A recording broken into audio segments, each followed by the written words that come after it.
नमस्कार, मैं हूं आपके साथ मोनिका गुप्ता और आप देख रहे हैं हमारे छत्तीसगढ़ बुलेटिन की शुरुआत करेंगे इस वक्त की बड़ी खबर के साथ। रायपुर से बड़ी खबर आ रही है। मंत्री अमरजीत भगत ने की बैठक, अधिकारियों के साथ समीक्षा बैठक की। धान खरीद की तैयारियों पर चर्चा हुई। इस वक्त की बड़ी और अहम जानकारी आपके सामने। आपको बता दें कि ये महत्वपूर्ण बैठक हुई। धान खरीद को लेकर इस बैठक में चर्चा हुई। मंत्री अमरजीत भगत ने बैठक की, समीक्षा बैठक, अधिकारियों के साथ ये बैठक हुई। धान खरीद की तैयारियों को लेकर चर्चा हुई। इस वक्त की बड़ी खबर रायपुर से। आपको बता दें कि मंत्री अमरजीत भगत ने बैठक की है, अधिकारियों के साथ ये समीक्षा बैठक हुई और इस बैठक में धान खरीद की तैयारियों को लेकर चर्चा हुई। धान खरीद को लेकर तैयारियां हो चुकी हैं, वहीं इन तैयारियों को लेकर चर्चा हुई। मंत्री जी ने अधिकारियों से पूछा किस तरीके की क्या कुछ व्यवस्थाएं हैं और वहीं अधिकारियों को भी निर्देशित किया गया। तो इस वक्त की ये बड़ी और अहम जानकारी आपके सामने। रायपुर से ये बड़ी खबर। धान खरीद की तैयारियों पर चर्चा हुई। मंत्री अमरजीत भगत ने ये बैठक की। आपको बता दें कि अधिकारियों के साथ ये समीक्षा बैठक की गई। तस्वीरें उस दौरान की जब बैठक हो रही थी।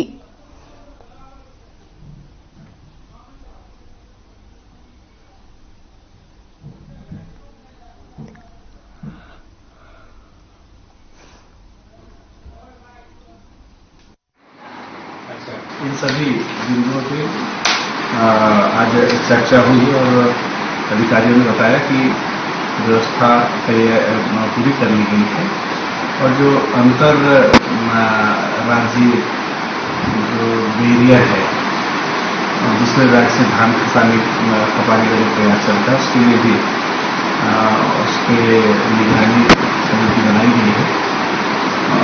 उसका भी असर देखने को मिला कि अभी पहले से ही कुछ जिलों में धान खपाने का जो प्रयास चल रहा था उसको पकड़ा गया है और कार्रवाई की गई है।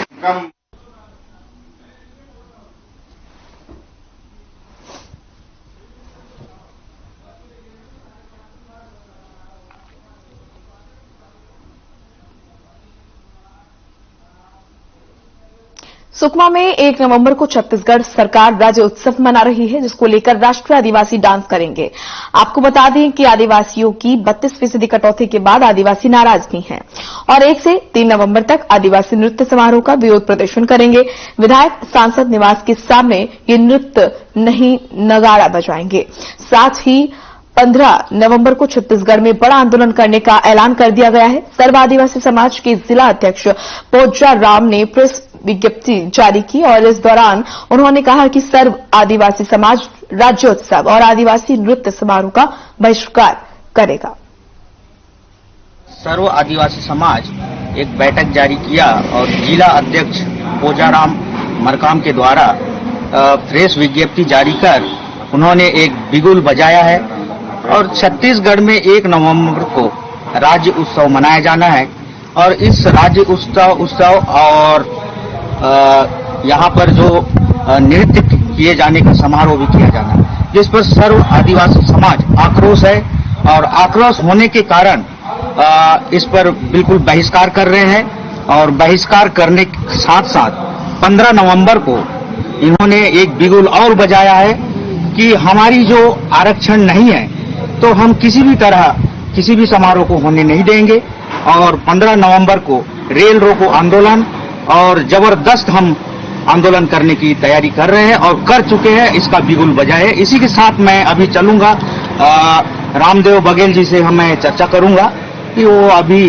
जिला प्रभार अध्यक्ष हैं, तो उनसे भी हम चर्चा कर लेते हैं। जी, आज जो छत्तीसगढ़ सरकार के द्वारा 1 नवंबर से लेकर 3 नवंबर तक का राज्योत्सव मनाया जा रहा है, तो उसका सर्व आदिवासी समाज को जोर से विरोध करेगा, क्योंकि हमारा जो 32% आरक्षण है उसको 32 से 20 जो किया गया है सरकार के द्वारा, उससे आदिवासी समाज को आक्रोश है और 15 नवंबर को इसी तथ्य को लेकर सर्व आदिवासी समाज पूरा छत्तीसगढ़ में आर्थिक नाकेबंदी भी करी और जितने भी विधायक मंत्री सांसद हैं उनके निवासों में जाके घेराव भी करेगी और नगाड़ा बजाएगी।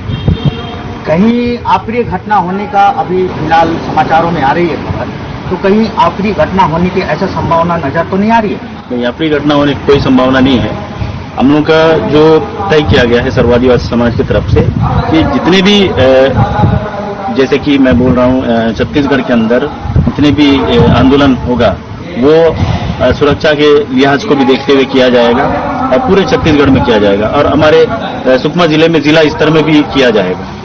जैसे कि छत्तीसगढ़ राजधानी रायपुर है, रायपुर से लेके अंबिकापुर से लेके इधर सरगुजा और इधर कोंटा तक का किया जाएगा। तो इन्होंने कहा है कि कई खबरों के अनुसार में आखिरी घटना होने की ऐसा संभावना नजर आ रही थी, मगर इन्होंने का साफ कहना है कि कहीं आखिरी घटना नहीं होगी, बिल्कुल शांति तरीका से यह आंदोलन जारी रहेगा। जी, मैं बालक राम यादव, हर खबर सुकमा। कोरिया में सर्व आदिवासी समाज ने राज्योत्सव में राष्ट्रीय आदिवासी नृत्य महोत्सव का बहिष्कार करने का ऐलान किया है, जिसको लेकर बैकुंठपुर के एसडीएम को ज्ञापन भी सौंपा गया। आपको बता दें कि 1 नवंबर को छत्तीसगढ़ में बड़े ही धूमधाम से राज्योत्सव का आयोजन किया जाएगा, जिसको लेकर तैयारियां जोरों पर हैं। लेकिन आदिवासियों ने 32% आरक्षण को असंवैधानिक घोषित किए जाने को लेकर महोत्सव के बहिष्कार का फैसला किया है। लोगों ने आरोप लगाया कि उच्च न्यायालय के फैसले के बाद भी वर्तमान स्थिति में अनुसूचित जनजाति समुदाय को कितना प्रतिशत आरक्षण राज्य सरकार देगी, ये भी अभी तक स्पष्ट नहीं है। लोगों का आरोप है कि राज्य सरकार अनुसूचित जनजातियों के अधिकारियों का उल्लंघन कर रही है, जिसको लेकर राष्ट्रीय आदिवासी नृत्य महोत्सव का बहिष्कार किया जाएगा।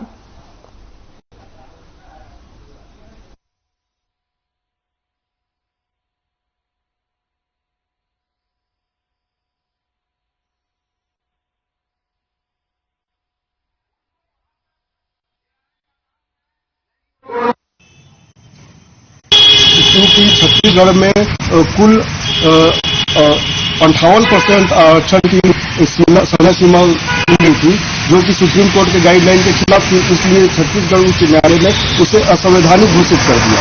किंतु उसके बाद में वर्तमान सरकार की असंवेदनशीलता और पूर्व सरकार की भी इसमें असंवेदनशीलता थी, क्योंकि उन्होंने अपने डाटा को जो हाई कोर्ट ने मांगा था उसको हाई कोर्ट ने आज तक छत्तीसगढ़ सरकार ने पूर्व की और वर्तमान की आज तक उन्होंने ड्यूटी जमा नहीं किया। इसकी वजह से उसको असंवैधानिक घोषित किया गया।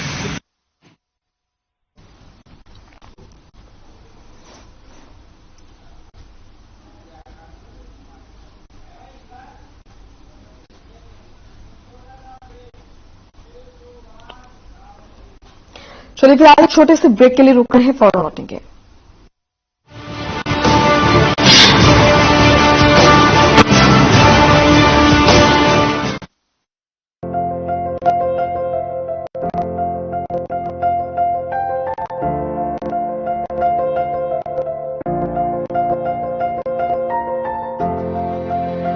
Success does not only depend upon hard work, but consistent hard work.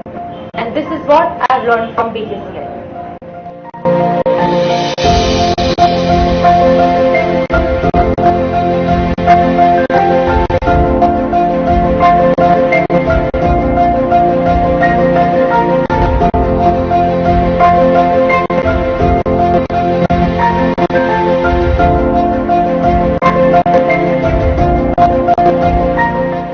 My name is Tulika Yadav and my overall rank is 96 Chhattisgarh PAT 2022.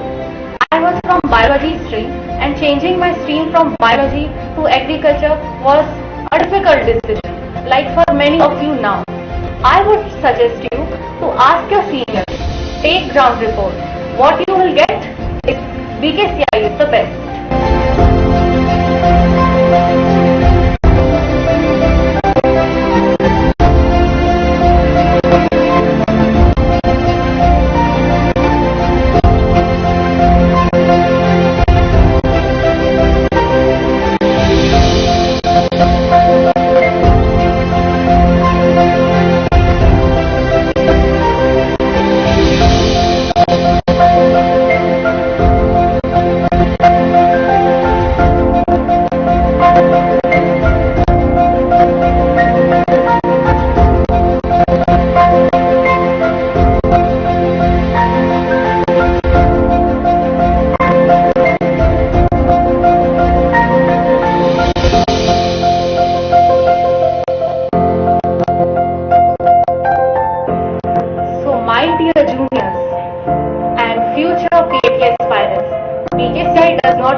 proud to be part of BKCI.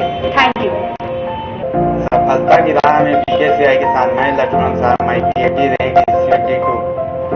My name is Anil Sahu, a student of BKCI. My overall rank 30.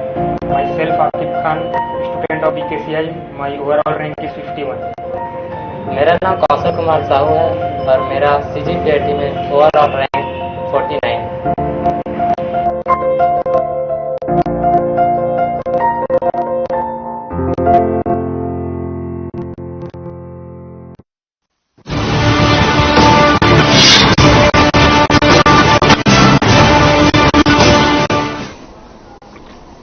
Break के बाद स्वागत है आपका। रुख करेंगे खबरों का। Dharamjaigarh one मंडल क्षेत्र में अलग अलग जगहों में 66 हाथी घूम रहे हैं, जिसे लेकर किसानों के चेहरों पर चिंता की लकीरें खिंच चुकी हैं। यह हाथी आमगांव, आमापाली, ओंगना, कापू, गेरसा, पंडरी में धान की खड़ी फसल को लगातार नुकसान पहुंचा रहे हैं, जिससे किसान काफी ज्यादा परेशान हैं। एक तरफ तो यहां लोगों को अपनी फसल के बर्बाद होने का डर बना हुआ है, तो वहीं दूसरी तरफ ग्रामीणों को जान का खतरा भी बना हुआ है। लोगों का कहना है कि ये हाथी उत्पात मचाते हैं और प्रशासन की शिकायत के बाद भी किसी तरह का कोई समाधान यहां नहीं किया जा रहा है।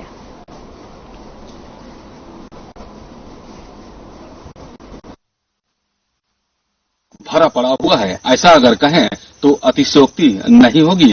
धर्मजयगढ़ वन मंडल अंतर्गत एक जानकारी के मुताबिक 66 के दल में हाथी विचरण कर रहे हैं, जिससे लेकर प्रभावित क्षेत्रवासी खासा चिंतित है, क्योंकि हर क्षेत्र से अलग अलग क्षेत्र से फसल नुकसानी की खबर हाथी से लगातार आ रही है, जिसे लेकर प्रभावित ग्रामवासी और किसान खासा परेशान है, क्योंकि अभी धान फसल का समय है और खड़ी फसल खलिहान में धान की पड़ी हुई है, जिसे लेकर किसान चिंतित है। हाथी कुल मिलाकर धर्मजयगढ़ वन मंडल क्षेत्र में एक स्थायी समस्या बनकर रह गई है। आइए अभी फिलहाल यहाँ कुछ किसान हैं जिनसे बात करते हैं और जानना चाहेंगे कि वो किस कदर हाथी को लेकर परेशान। जी क्या नाम है आपका? परमानंद राठिया जी, तो क्या कर रहे हैं अभी आप यहाँ पर? धान कटाई कर रहे हैं हम जी। अभी इतना जल्दी धान कटाई परिपक्व हो गया धान या फिर कोई और बात है? पक भी चुका है, आधा नहीं पका है। अच्छा, और हाथी को लेकर क्या किस तरह की समस्या है? बस हाथी की समस्या चलते हम लोग जल्द धान को कट रहे हैं। अच्छा, जो हाथी का डर आता जो कभी पहुंच जाता है सोने पहुंचा धान को, इसलिए हम लोग धान को जल्दी जल्दी कटाई कर रहे हैं। तो यही समस्या करीब करीब चारों तरफ है धर्मजयगढ़ क्षेत्र में? हाँ, पूरा धान चारों तरफ है। आप पाली आम गाँव इधर ही उंगना तरफ पूरा हाथी का माहौल बना हुआ है। तो हाथी से फसल के अलावा और भी किस तरह की समस्या या डर है हाथी से? हाथी का समस्या एक रहता है, बस खेती किसानी मतलब करे इसलिए जल्दी कटाई करते हैं धान को। अच्छा, तो वन विभाग की ओर से किस तरह की कोई सुरक्षा व्यवस्था या फिर कोई सहयोग देते हैं? थोड़ा बहुत जो कभी कभी आते हैं सूचना देने के लिए हाथी की जगह में मत जाना करके, अब बुलाते हैं तो हाथी को भगाने के लिए भी आते हैं, और जो मुआवजा राशि देते हैं वो भी मतलब थोड़ा बहुत देते हैं, कुछ का जितना रहता है उतना नहीं, उतना आधा दे देते हैं। तो समस्या मतलब है हाथी का, कह सकते हैं समस्या। जी। तो अभी परमानंद जी हैं, उनसे बात कर रहे थे। उनका ये कहना है किसान है वो, और अभी वो आप देख सकते हैं कि यहाँ ये पूरा ये धान का फसल है और खलिहान में पड़ा हुआ है और खड़ी फसल है, जिसे लेकर वो खासा चिंतित है। उनका ये कहना है कि हाथी आसपास क्षेत्र में है विचरण कर रहे हैं, तो फसल को नुकसान न कर दे, ये सोचकर वो जल्द से जल्द धान की खड़ी फसल की लुवाई कर वो घर में रखना चाह रहे हैं।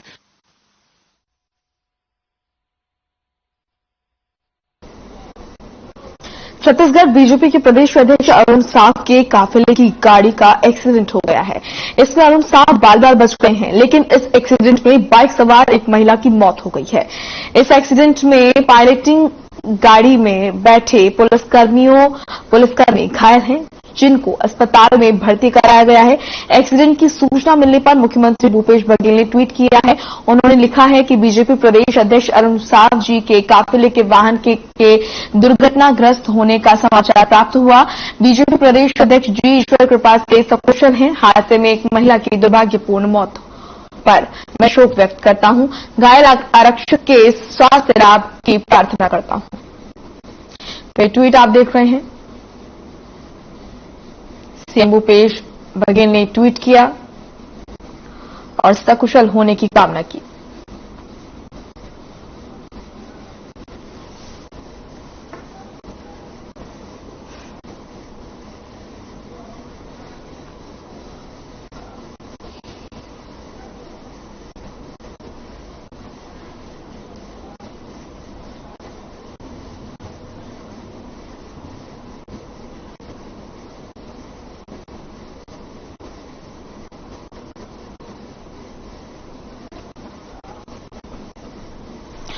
आजादी के बाद देश को राष्ट्रपिता के एक सूत्र में पिरोने वाले लौह पुरुष सरदार वल्लभ भाई पटेल की जयंती पर सीआरपीएफ के जवानों ने साइकिल रैली निकाली। आपको बता दें कि ये जयंती राष्ट्रीय एकता दिवस के रूप में मनाई जाती है।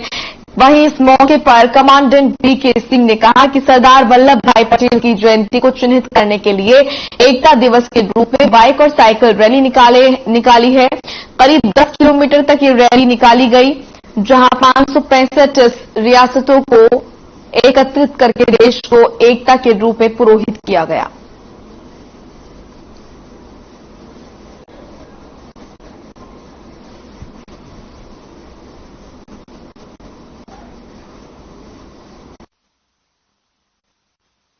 जैसा कि आप सभी लोगों को विदित है कि आज सरदार वल्लभ भाई पटेल की जयंती के उपलक्ष्य में एकता दिवस के रूप में हम लोग मना रहे हैं।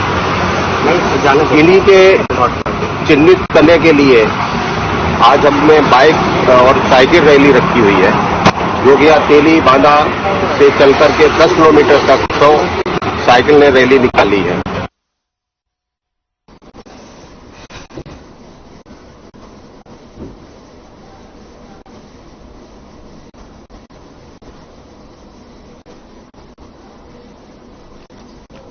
उदय पुलिस ने गांव धूराभाटा से एक लकड़ी व्यापारी ईश्वर साहू का शव बरामद किया था।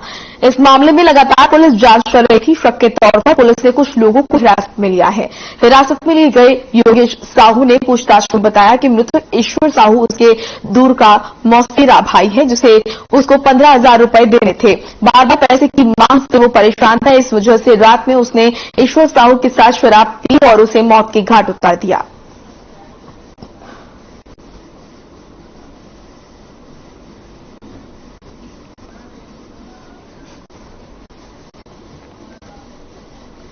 चलिए फिलहाल एक छोटे से ब्रेक के लिए रुक रहे हैं, फौरन लौटेंगे।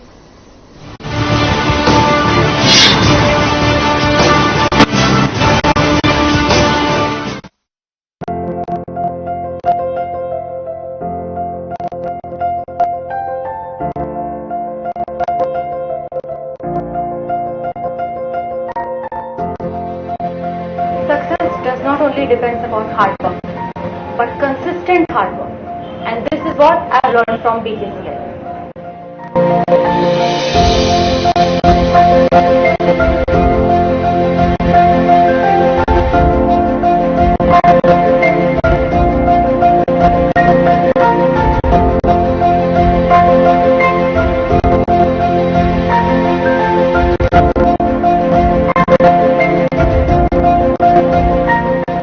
My name is Tulika Yadav and my overall rank is 96 Chhattisgarh PAT 2022.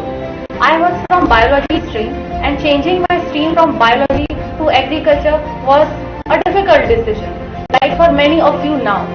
I would suggest you to ask your seniors, take ground report. What you will get is BKCI is the best.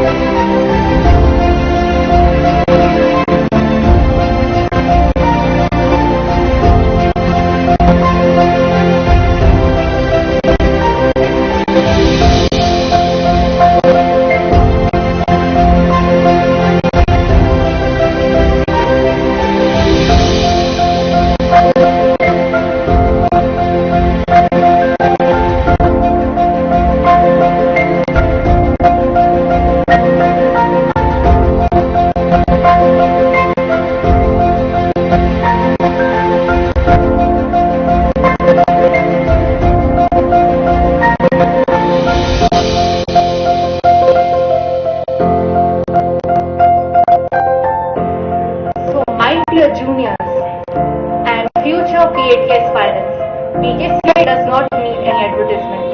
Its ex-students are its true advertisement.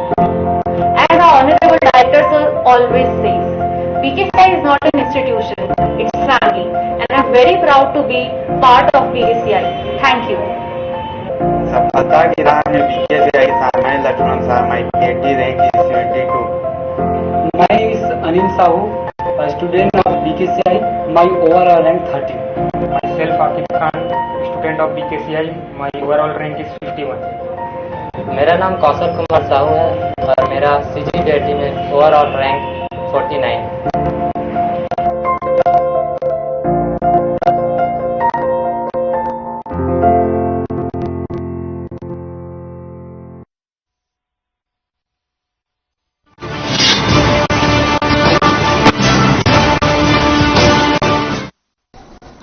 Break के बाद स्वागत है आपका। रुख करेंगे खबरों का। रायपुर के राजीव भवन में कांग्रेस पॉलिटिकल अफेयर कमेटी की बैठक हुई।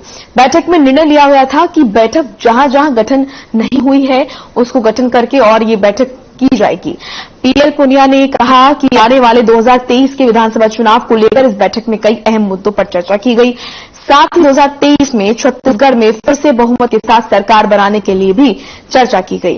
बैठक से निकलने के बाद मुख्यमंत्री भूपेश बघेल ने मीडिया से चर्चा करते हुए कहा कि 1 नवंबर से धान खरीदी की जाएगी और अभी करीबन 80 से 85% बारदाने की पूर्ति हुई है और इस बार धान खरीदी में किसी भी तरह की परेशानी नहीं होगी।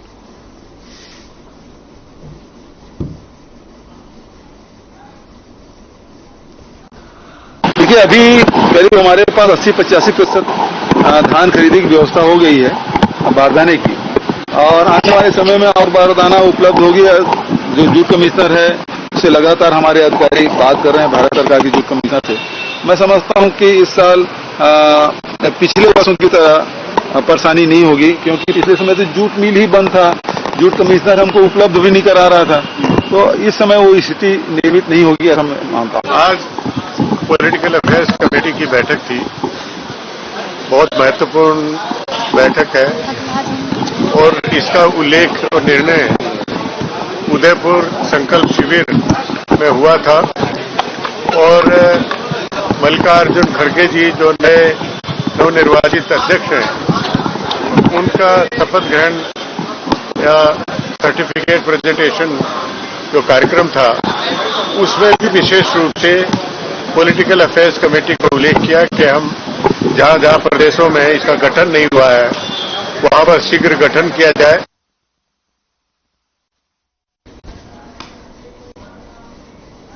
हमारे छत्तीसगढ़ में इतना ही। आप देखते रहिए खबरें। नमस्कार।